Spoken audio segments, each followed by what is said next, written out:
Now, we're going to have the candidates for the State Senate Districts 13 and 14. The candidates from District 2 are not here tonight. You are District, oh, I apologize.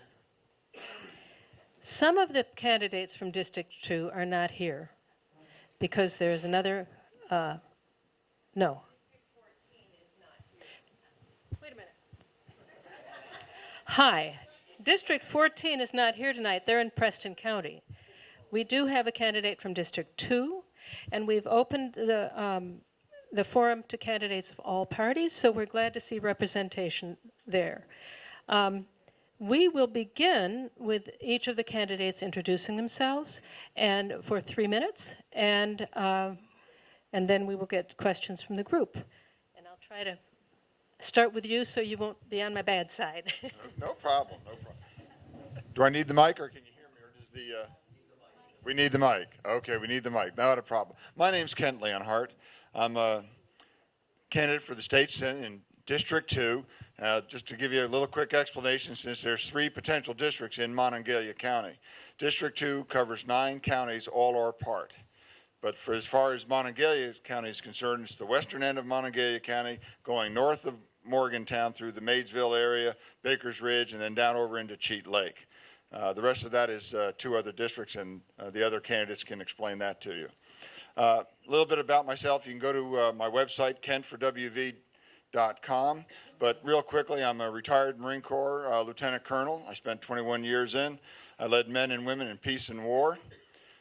For those 21 years, I walked away with a Legion of Merit, Combat Action Ribbon, and 8 other personal decorations. I'm a graduate of with a degree in Wildlife Management, a master's in Business Management, graduate of the Defense Language Institute, the Defense Intelligence College, the Marine Corps Command and Staff College.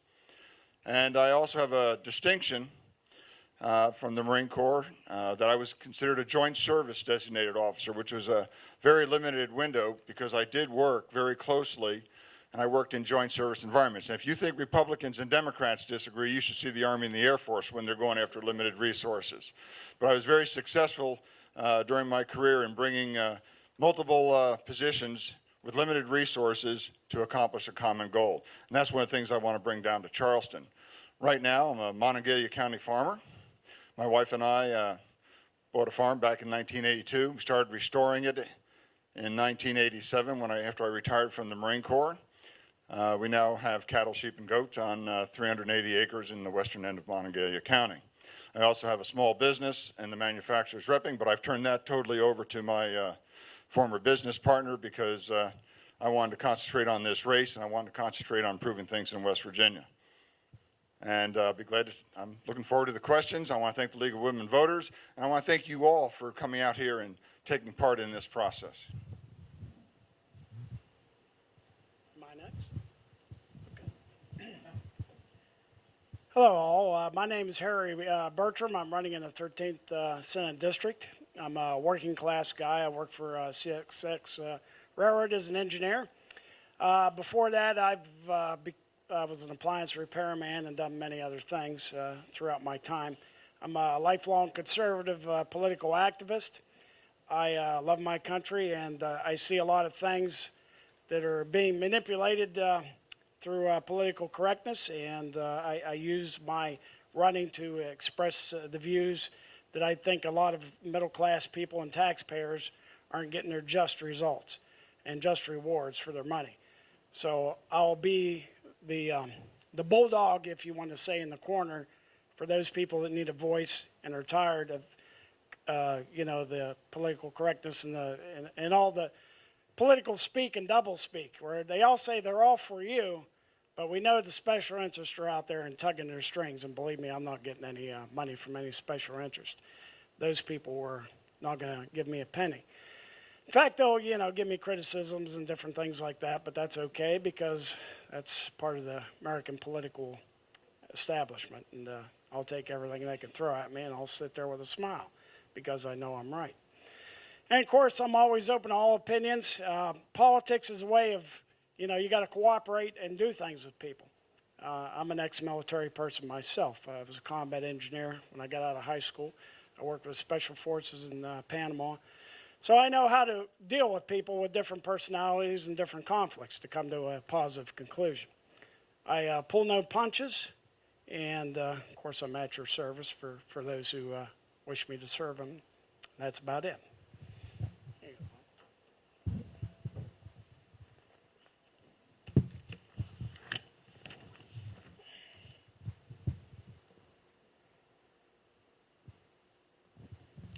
Well, good evening. I am Bob Beach, West Virginia State Senate, and for the past 4 years, I've also served as a member and chairman to transportation in the West Virginia State Senate. And I bring up the fact that I'm chairman because a lot of people get confused that chairman and manager goes hand in hand. The fact is, chairmen do not manage agencies. Regardless of whether you're in the House or the delegate, we don't manage agencies. Agencies report to the governor of the state of West Virginia. We do our best to try and work in collaboration with these agencies out there in the world. Again, we don't work, they don't work for us, and we don't work for them. It's a collaboration. But that being said, I have to let you know that in the past 4 years as your transportation chair, $54 million has come into Monongalia County for transportation. And in the next 12 to 18 months, another $84 million will come into this community for transportation updates. We have a lot going on here in the community, but there are a few things you need to know about me that has happened in Charleston, things that I've worked on. I've worked with Charlene Marshall on suicide prevention legislation. Most recently, we worked on a piece of legislation that would help special needs students receive a certificate at the same time their peers receive their diploma in their 12th grade year. Up until that point, the state of West Virginia prohibited that from happening. Pretty sad situation that we'd actually have to make a piece of legislation to force their hands. The state of West Virginia also 4 years ago tried to eliminate WebNet right here in our community, a technology organization. My friend Eldon Callan back here helped us with a piece of legislation that would stop the government from taking WebNet out of our community. There was 49 jobs that would have gone with that. Today they are 60 strong and now looking for a place to relocate to because they're growing so rapidly. At the same time in Charleston, we had a water issue. Many of you are aware of it. We had a chemical spill that put 300,000 people without water and without jobs. If you don't have water, you can't bathe, you can't go to work, you can't serve food, you can't serve drinks. So a lot of folks were out of work. At the same time that was going on, the DEP, our own DEP, came to us and asked us to weaken water quality standards here in the state of West Virginia. I said, no way. Not on my watch, not going to happen. So I embarrassed them a little bit. Put up press release to all state news agencies and radio stations. This is what's going on. The next day, the DEP's in my office. Senator Beach, what can we do? I said, fix it. Just fix it. What's fix? Take it out of the legislation. That bill needs to go. It's a rules bill. With a rules bill, the only person that can make the changes is the agency that's submitting it. They removed it. That problem is now behind us. And ladies and gentlemen, let's talk about economic development real quick. We've heard it this morning or this evening with the county commissioners. We have a wonderful project across the river. There's an $18 million ballpark, $22 million interchange, $200 million plus in private investment going into that community, infrastructure galore. So now if you're listening to me, you sent me to Charleston 4 years ago for jobs. Now there's 1,200 jobs coming into the community because of that project. $200 million, you asked for economic development, there's $200 million coming into that project. You've also asked for me to watch your water. That's what I've done. Folks, Bob Beach, November 4th. Thank you.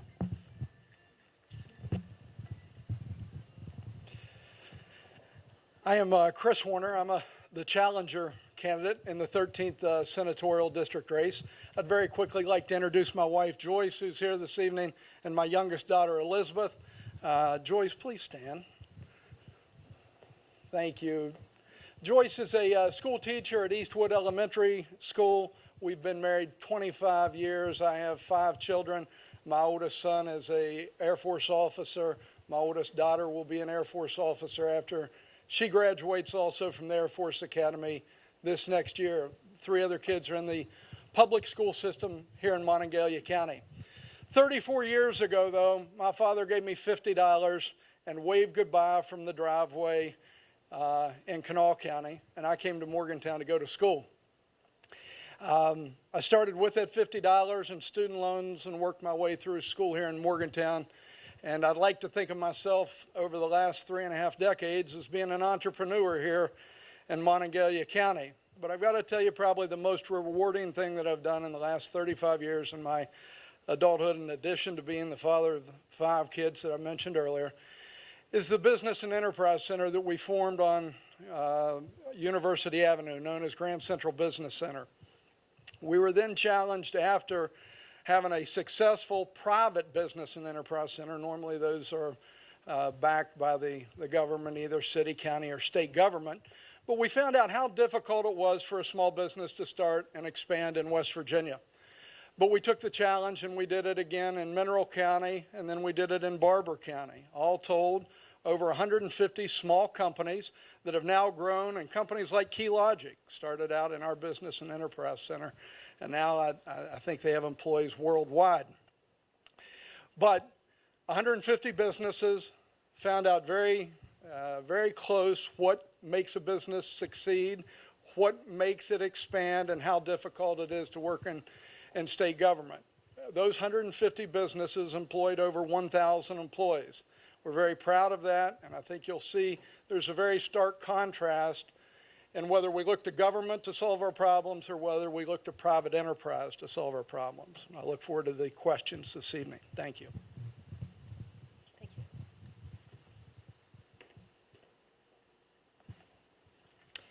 We have a stack of questions here. I don't know that we'll be able to get through all of them, but we will have a social time afterwards where you can address the candidates individually.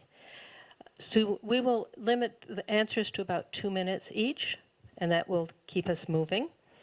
The first question, we had the Freedom Energy spill that was already referred to in Charleston, and repeated instances of groundwater contamination during the drilling for natural gas during the fracking process. In both cases, people have lost drinking water. Do you feel that the existing rules and regulations are sufficient to protect West Virginia citizens? If not, then what would you like to see happen? Chris, we'll start on your side. So the question is about the water spill in Kanawha County and then also fracking? Existing water regulations. Existing water regulations. I would answer briefly on that I think there are sufficient regulations in place, and many would say that the regulations are too burdensome as it relates to the chemical spill that occurred in Kanawha County, and that you will force a number of companies out of business due to the tank bill that the legislature passed. I think that the tank bill needs additional work, and hopefully that's something that we will take up as soon as the legislature forms again in early January. Well, number one, there's not a perfect piece of legislation that's ever been passed. Fact. And everything can be tweaked and relooked at again, and that's probably what we'll do. Legislation needs to come before the legislature through study resolutions, through interim studies, and examine on a periodic basis, whether it be 2 or 3 years. We've just implemented this piece of legislation in regards to the tank bill. I think we need to give it some time, see where it goes, see if there's some faults in there. There may be something in regards to helping out the smaller gas operators out there. But yeah, again, we'll go back, look at these things in 2 to 3 year segments. My reply to the question would be, nobody wants dirty water, and we have to protect our drinking water and natural resources. And also, enforce our laws. If something's being overlooked or somebody's being paid off, we have to have inspectors to check all this and take care of business. And as far as regulations are concerned, I agree with Mr. Warner. They're probably a little over-regulated. But, you have to go on issue by issue, because obviously you need regulations. You can't have helter-skelter out there. Everybody will do everything. Unfortunately, some of these drillers and stuff, there's some good people, and some people do cheat and dump water and stuff, and we can't have that. So anyway, that's my answer. Thank you. West Virginia is a state rich in natural resources. One of the most important natural resource that we have is water, so it has to be protected. Now, unfortunately, there was a real rush down there in Charleston to pass a bill because of the water spill, and that bill right now is imploding on itself. The governor has already waived regulations. I'm not sure that was within the West Virginia's Constitution for the governor to change the law that the legislature passed, But he's already waived a lot of those regulations that the legislature passed, which means the bill was a flawed bill. And Mr. Beach is correct. Not every bill is correct, but that bill was rushed through so fast without looking what was going on. It's hurting the economy, and it's going to hurt. If the governor had not waived those, a lot of small businesses would have been out of work, and a lot of West Virginians would be collecting more unemployment than they are. So what we have to do is we have to make sure that we use sound science, honest debate in everything that we do down in the legislature. Sound science, honest debate.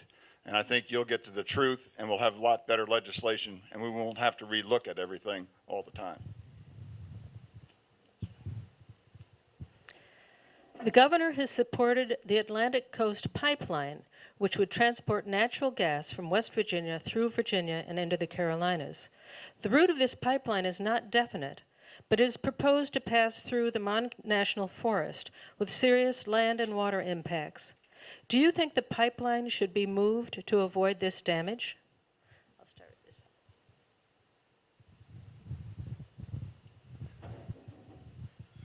this. That to me is something that should be left up to the people of West Virginia. That looks like it's something that should be a vote from the whole state, because it's West Virginians' lands. So I think we should, that's an issue that should be brought up and be put on a ballot initiative and let the voters of West Virginia decide. And hopefully both sides will give honest opinions, and we have an honest debate on that whole issue. Well, again, this is an environmental issue, and it's also a job issue. Both sides have to be equally balanced, and I do believe that the people of West Virginia should have a vote on this. It sounds like a good idea to me. One or two people shouldn't be making the decision. But again, we have to remember, West Virginia and their people are very special and hardworking people, and we definitely need the jobs here, but we don't need our environment damaged. So, yeah, I would say leave it up to the people of West Virginia, and if we can't get a pipeline, I got another way to transport it, and of course that gets into my background. That's by rail. And some people said that there's too much being transported by rail, and they're worried of catastrophes by rail and stuff. But I tell you one thing, but with my experience and knowledge of transportation, it's one of the safest ways to get stuff from point B to point A, because you wouldn't believe some of the stuff that we transport. I worked the main line from Chicago to Philadelphia, and we put stuff through Pittsburgh that could wipe it out 3 times over. But most people don't realize what goes over the rails. But trust me, it's the safest way. You would rather have it on the rails than trucks going over the road. But anyway, let's put it up for a vote. That's my opinion. Thank you. I'll keep my answer short. I would be in favor of moving that away from the national forest, around the national forest in any way, shape, or form. It's still jobs. We're still moving the natural gas out of the state. We still can keep that economy productive, and I think we can move forward from there. I would say that if you could efficiently move that pipeline and not have it go through a national forest, absolutely. But let's look and see the opportunity that we have just for this area right here in Monongalia and Marion County. With Pierpont Community College, Fairmont State College, the High Tech Consortium, the National Energy Technology Lab, and WVU, we have the opportunity to power the world. That's right, the world, from right here in the high-tech corridor. It is going to take a pipeline like the one that is mentioned in the question to be able to do that. I had the opportunity to spend 10 days in Taiwan in late November of this last year. The department head of energy for the entire country of Taiwan learned that I was from West Virginia, and he said, you've got coal, you've got oil, you've got gas, you even have timber and water for energy on top of the ground. He said, we need you to find a more efficient way to transport LNG, or liquefied natural gas. We have the opportunity to do that. Let's not stop that or hinder that. But again, if you can do it as efficiently and move that pipeline outside of a national forest, I think that should be done.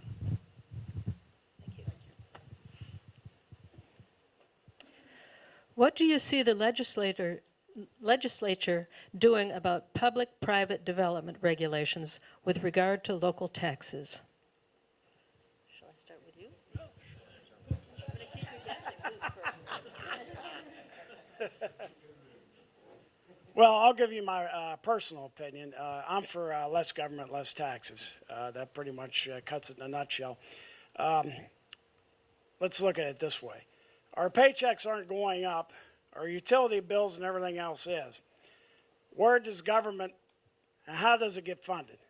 It gets funded from your taxes, your pockets. Nobody wants higher taxes. Yet, with more government programs and stuff, the printing of the money on the federal level, which, obviously that's a different issue, but bottom line is if anybody in this room did it, the Secret Service would be coming to take you away for printing counterfeit money, but the national government gets to do it and keeps on doing this. So it's not a good thing. So bottom line, we don't need a whole lot of more taxes and regulation. And, the government's just, there has to be a cutoff. Because right now people are hurting and we just don't need it, and that's my opinion. Thank you.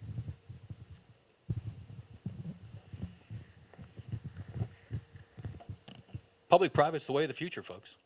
If you're going to fund something here in the state of West Virginia, a small economy like we have, a small population like we have, public-private is the way to go. Public-private does not mean more taxes.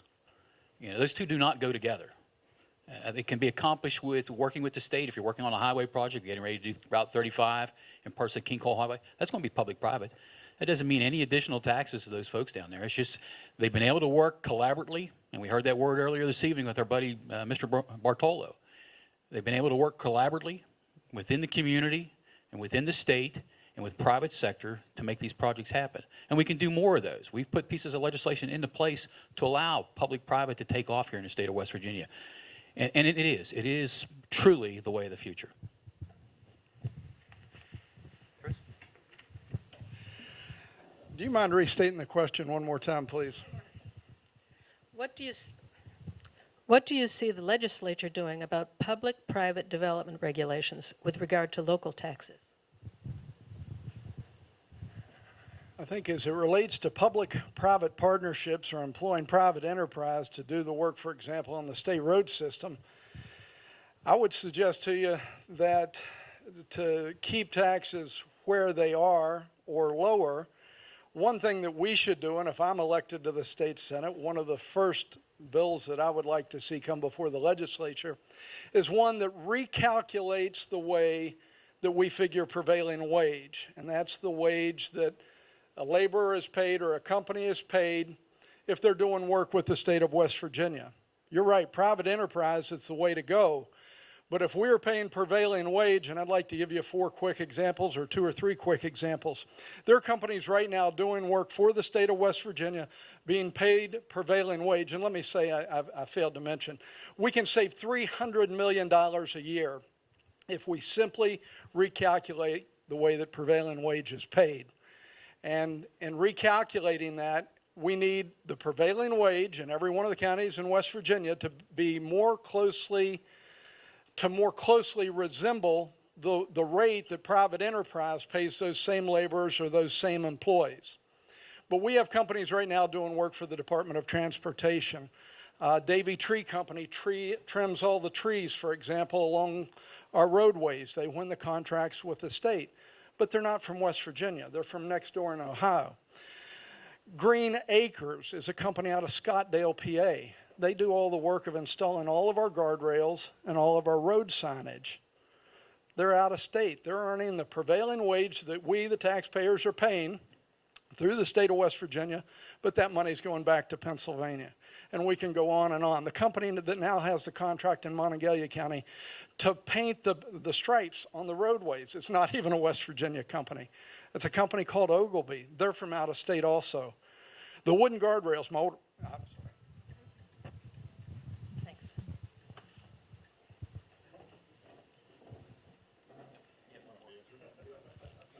That's twice in one night. I apologize again. It's okay. I mean, if you don't want me to talk anymore, that's fine. I mean, if we're running out of time or something of that nature, we can change this thing up a little bit, but that's okay.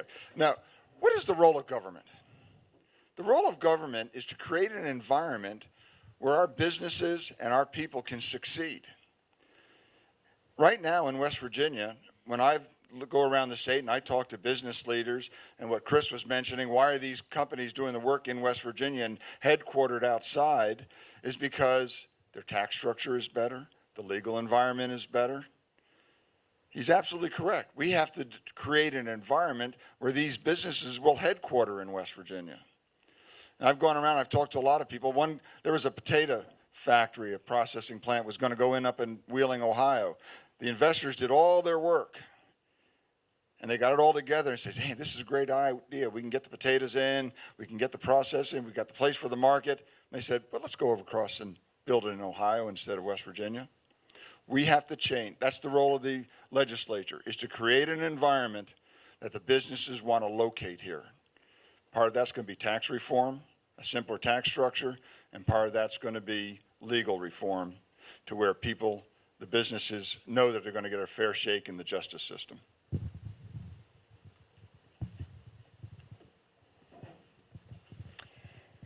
What legislation would you be willing to offer to reduce gun violence in our state? Well, number one, we have the lowest crime rate in the United States right now here in West Virginia. We have regulations everywhere, even though I am endorsed by the NRA and I do support sportsmen across the state of West Virginia, both hunters and shooting sports. I don't know what other legislation we would need in place. If you're out in public and you have a gun, you're supposed to have a concealed carry permit on you. So it doesn't get any simpler than that, than a concealed carry permit. And the folks that we have to worry about is not the folks with a concealed carry permit. I have one. I've gone through the training. I suspect several up here. Kent probably has one just because he's military background. So Harry, I suspect. So yeah, there are things we just have to be cautious. That's all. We have to watch what's going on and around us. Don't make assumptions. So I don't know if there's any other additional legislation we need out there in the world. I would say there's no additional legislation. Definitely, it's not something that we need to legislate. If we want to teach kids in the schools or through youth groups more about the dangers of using weapons improperly, but we definitely do not need any legislation further for any form of gun control.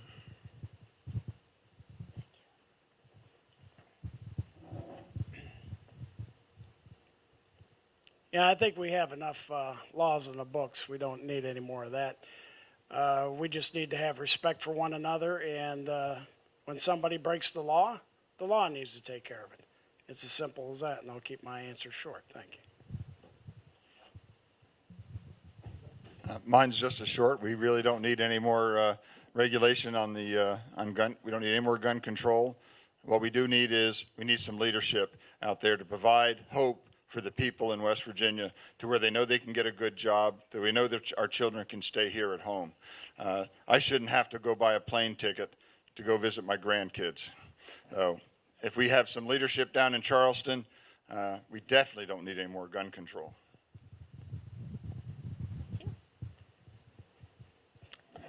A question about our coal economy and alternative energies. What is your plan for keeping the economy and jobs from eroding in our state with these changes in the coal industry?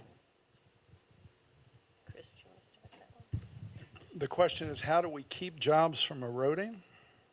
Keeping the economy and jobs from eroding as the coal industry, with the challenges to the coal industry. Yeah. Well, the challenges, some of the challenges to the coal industry have started. I mean, in addition to the EPA, our own legislature has voted to restrict the burning of clean coal, the amount of coal that is to be mined.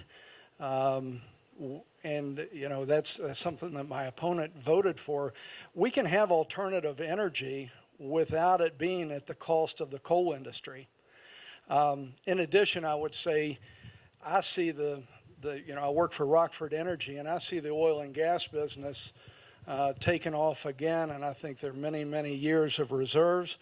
We need to do that responsibly, and I see the oil and gas industry picking up where the world economy and the EPA has taken a large hit on our coal industry.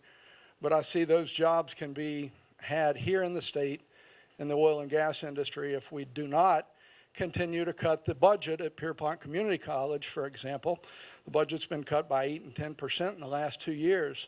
That's a community college that is training those that need to be able to know what they're doing when they step foot on the job in the oil and gas industry.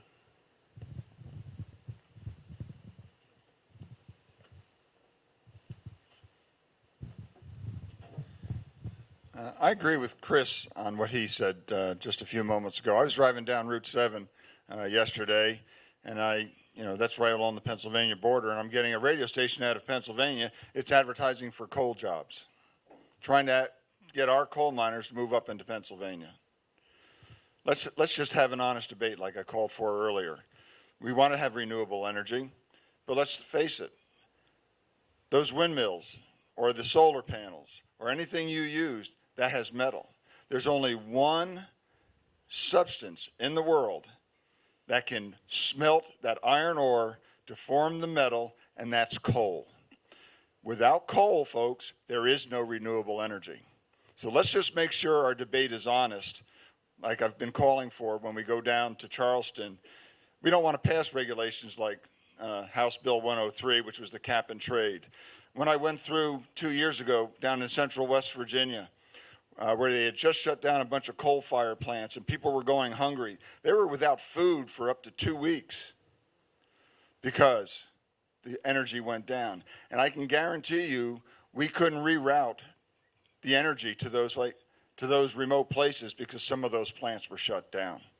We can do things responsibly, but we don't want to do it on the backs of West Virginians. And coal's going to be around. Again, honest debate. Mount Pinatubo blew in the late 1990s. In 3 days, it put more CO2 into the atmosphere than the entire history of the automobile. Let's have an honest debate when we talk about alternative energy. We're shutting down coal plants. China's opening up coal plants. And I guarantee we're doing it cleaner than they are.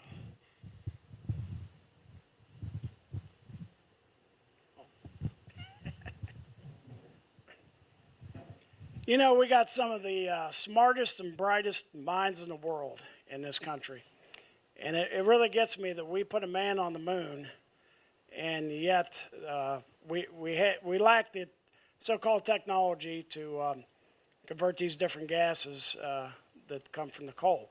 In fact, I heard a guy on the radio. He was like a scientist, and he was trying to get a grant from the state of West Virginia, and I think the federal too, to do some experimenting. And he already had the stuff in process, but the state was delaying it. He was on a talk show there about a year or so ago. I think it was on Hoppy Kercheval. And the thing of it was, the country of Poland already offered him everything that he could need to do it. And he could have went to Poland, but he was waiting on our government. And, you know, it's really sad when we need the energy and the resources that coal provides. Because right now we don't have a substitute for it. It's not going to be wind, and it's not going to be solar. It's just not enough. I mean, it's a little bit, but it's not enough, trust me. And eventually down the road there probably will be something, but we don't have it yet. Geothermal and whatnot, it's not all there. And then you have to think about what are you going to do with the people who are in this industry when you put them on the street. If somebody says, well, it's like the old wagon train. Well, you know, when you did away with the wagon wheel or whatever, it moved on. Well, that could be true, but there's nothing to replace that wagon wheel, and other than welfare and sticking people on more dependent on the government, which we don't need that. So bottom line, what we have to do is we have to come up with a solution that balances the environment with jobs. And it's a common sense solution, but unfortunately the money behind it is not there because their idea is profits without people, and they don't care. They move stuff around. So that's mine. 2 cents. Let's talk about House Bill 103. House Bill 103 is a credit exchange. Doesn't go into effect until 2025, folks. That has no impact on the coal industry right now. 2025. Come on, do your homework. Let's have it honest. You want to have an honest debate? Let's talk about that bill. Let's talk about it. Because it is just an exchange. That's all it is. It doesn't go into effect until 2025. Come on now. Let's be real about the conversation we're having here. Coal is never going to be king of energy again. Natural gas is taking its place. It's cheaper. No one really wants the coal, and that's a fact. I mean, they want natural gas. It's just easier to use. You know, it's an easier product to move around. One pipeline coming in, less equipment. That's the way it is. Now let's talk about a little further about natural gas and Pierpont. My opponent here likes to bring up Pierpont. There's not a person in this room that knows Pierpont College better than me, because I go to bed with it every evening. She's right here on the second row. She's an instructor for Pierpont, folks. And I know what's going on with instruction in regards to natural gas. The budget cuts that we had to do this session, 7%, had nothing to do with what's going on with natural gas, because the industry is paying for that program. They're financing everything. All we have to do is put instructors in the classroom. Pierpont has never cut one single program. They've looked at other areas to make cuts, but it's not been with programs, and as far as I know, it's not been with staff. I think my wife would tell me staff has not been cut either. So yeah, let's have some serious conversation if you want to, but let's call it like it is. I know Pierpont, I know Fairmont. This is the technology corridor, and I'm going to live with it every day of my life. Thank you.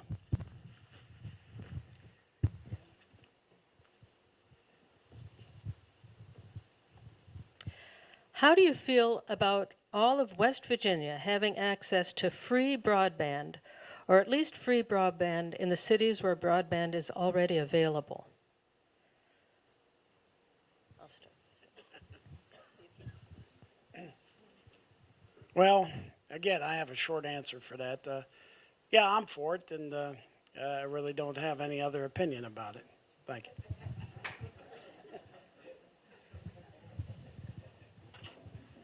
If somebody can tell me how we're going to pay for it when the state's broke, then we can have an honest discussion about it. But right now, I think that should be left up to private industry and the free market.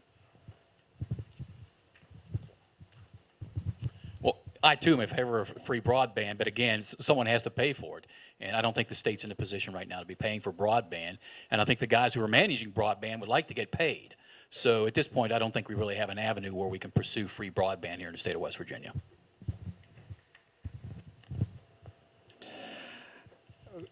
It's all about priorities. We can't have free everything. Somebody's got to pay for it. But I want to go back to Pierpont Community College for just a minute.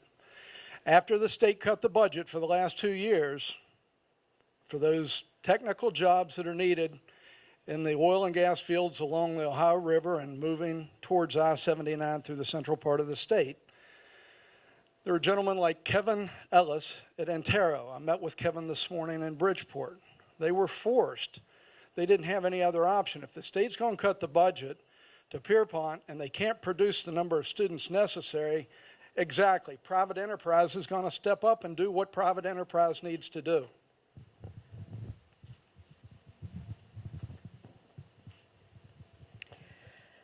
The 20-week abortion ban, how did you vote, or if you are an incumbent, how did you vote if you were an incumbent, or what is your view if you are not an incumbent?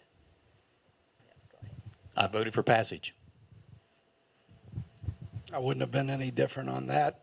The thing that may be disingenuous is the fact that they knew the governor was going to veto that bill, and it gave him the coverage. You had people that had never taken that position before any time in their legislative career, but they knew exactly what the governor was going to do.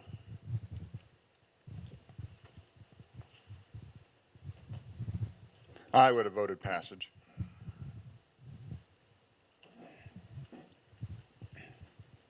I'm anti-abortion, except in the case of rape, incest, or the life of the mother endangered. I probably wouldn't have voted for it, though. Thank you.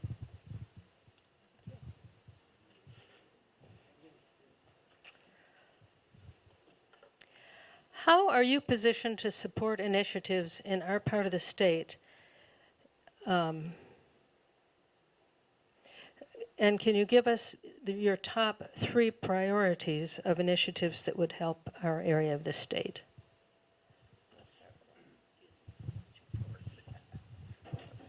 You're going to restate that? That's what the top 3 initiatives?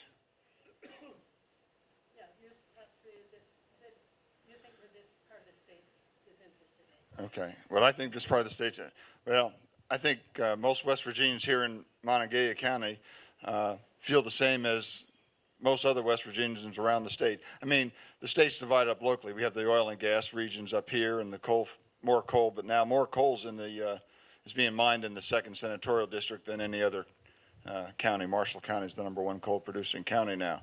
But as far as issues are concerned, one of the biggest things, obviously, everybody's talked about is infrastructure.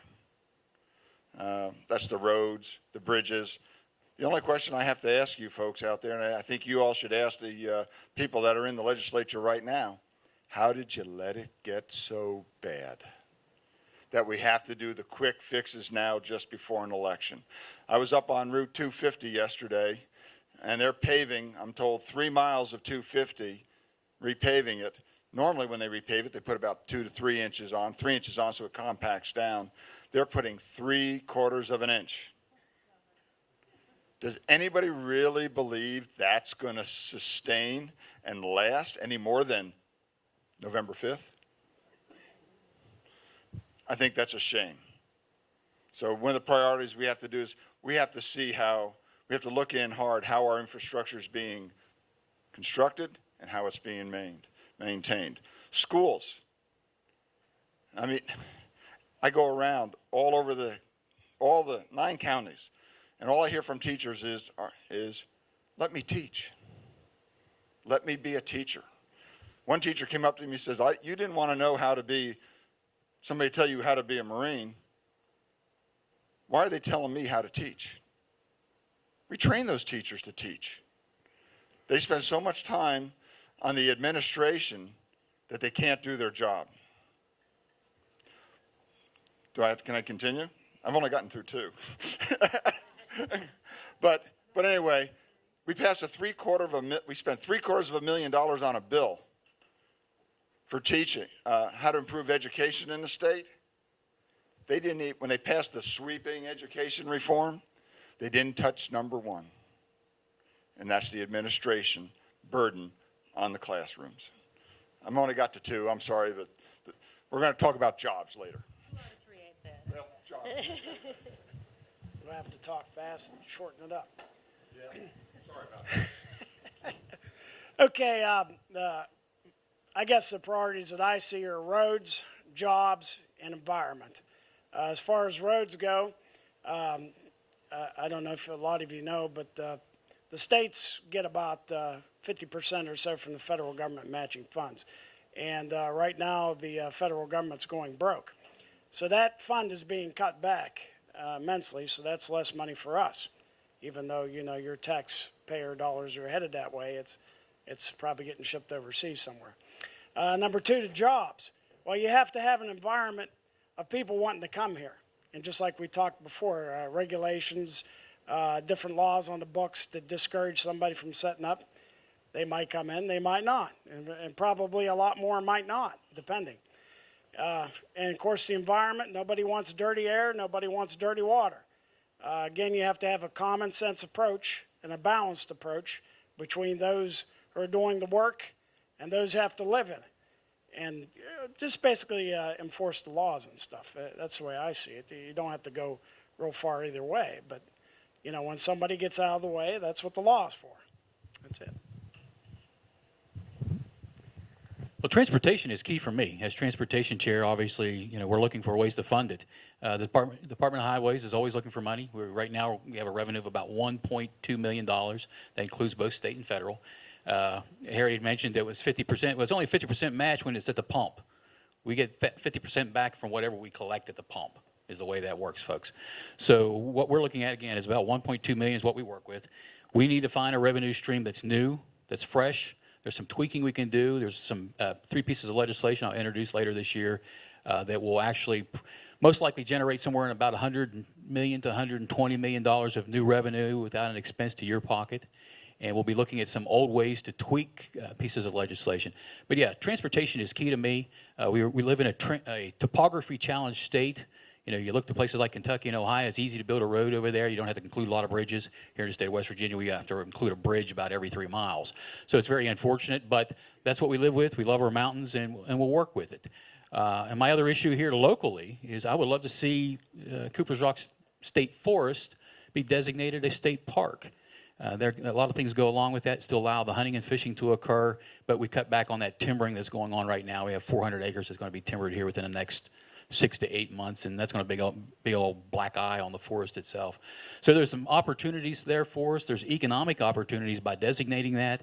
You know, we have people coming into the community already using the forest, bicycling, using hotels, restaurants. That'll just magnify once you can promote it as a state park and not a state forest. Although we're using it as a recreation area, a state park is really the way to go. I think transportation's a given. I'm going to go after transportation, taxation, litigation, and then education. But I got to ask the senator a question.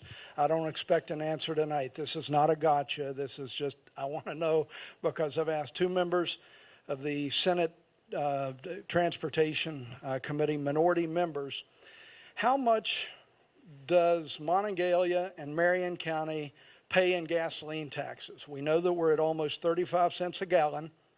But I cannot get anybody in state government to tell me how much do we pay and how much is coming back. I'm told we don't keep track of that.